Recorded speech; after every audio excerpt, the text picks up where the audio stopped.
menyampaikan kalimat penutup. Terima kasih Pak Ketua. Bismillahirrahmanirrahim. Assalamualaikum warahmatullahi wabarakatuh. Shalom, salam sejahtera bagi kita semua. Om Swastiastu, Namo Buddhaya, salam kebajikan.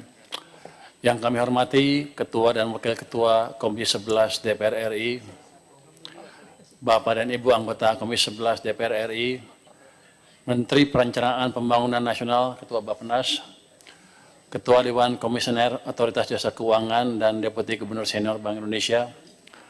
Alhamdulillah, puji dan syukur kita panjatkan kehadirat Allah Subhanahu wa Ta'ala, Tuhan yang Maha Kuasa.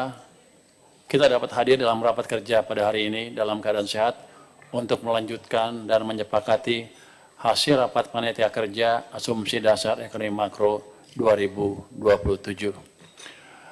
Kami menyampaikan apresiasi dan penghargaan yang setinggi-tingginya kepada pimpinan dan seluruh anggota Komisi 11 DPR RI atas dukungan yang solid selama pembahasan KEM PPKF tahun 2027 yang berjalan dinamis dan konstruktif sehingga menghasilkan komitmen yang kuat untuk mendorong arah kebijakan fiskal tahun 2027 semakin efektif untuk akselerasi pertumbuhan dan kesejahteraan. Kami juga menyampaikan terima kasih atas seluruh masukan, pandangan, dan saran yang telah disampaikan selama pembahasan. Seluruh pandangan tersebut akan menjadi perhatian serius dan akan ditindaklanjuti untuk penyempurnaan kebijakan. Adapun hasil kesepakatan yang telah dicapai adalah sebagai berikut seperti yang telah dibacakan oleh Pak Ketua tadi. Untuk panjang pertumbuhan, disepakati target pertumbuhan ekonomi 2027 pada kisaran 5,8% sampai 6,5% sebagai transisi menuju pertumbuhan 8% pada tahun 2029. Untuk itu, pemerintah akan terus memastikan program prioritas berjalan efektif, memperkuat sinergi kebijakan fiskal, moneter, dan sektor keuangan dan antara, serta penguatan iklim investasi melalui deregulasi dan debottlenecking. Untuk mendukung pertumbuhan yang berkelanjutan, dibutuhkan stabilitas ekonomi yang mantap melalui pengendalian inflasi, stabilitas nilai tukar, dan mendorong cost of fund yang kompetitif. Untuk itu, inflasi dijaga dalam rentang 1,5 sampai dengan 3,5%, suku bunga surat utang negara tenor 10 tahun antara 6,5 sampai dengan 7,3%, dan rupiah dalam rentang 16.800 sampai dengan 17.500 per dolar Amerika Serikat. Untuk panja penerimaan, disepakati rasio pendapatan negara terhadap PDB tahun 2027 pada kisaran 12,1% sampai 12,40% terhadap PDB.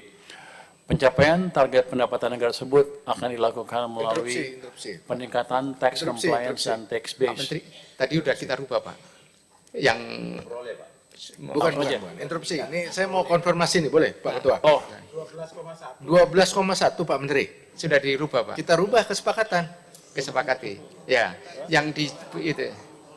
12,01 Pak. Saya salah baca ya berarti ya. Oh, jadi 0,1. Agak terkejut juga kita.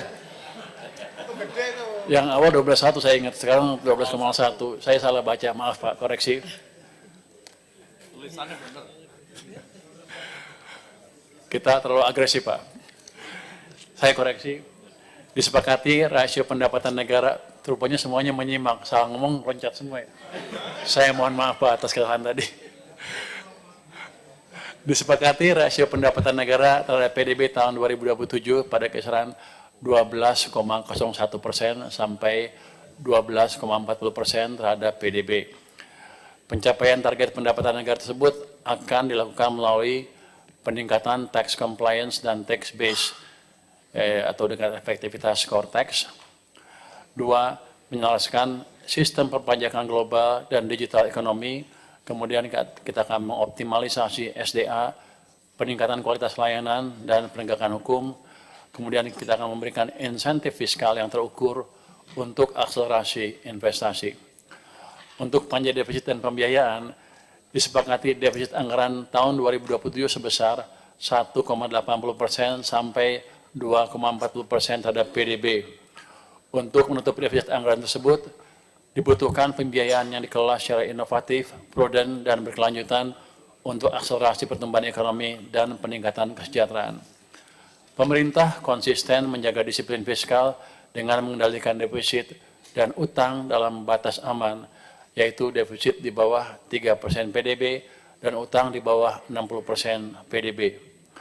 Optimalisasi peran Danantara, SMV, BLU, SWF untuk akselerasi pencapaian agenda pembangunan serta pemanfaatan SAL sebagai fiskal buffer untuk memperkuat ketahanan fiskal dan antisipasi ketidakpastian. Jadi semuanya akan dioptimalisasi.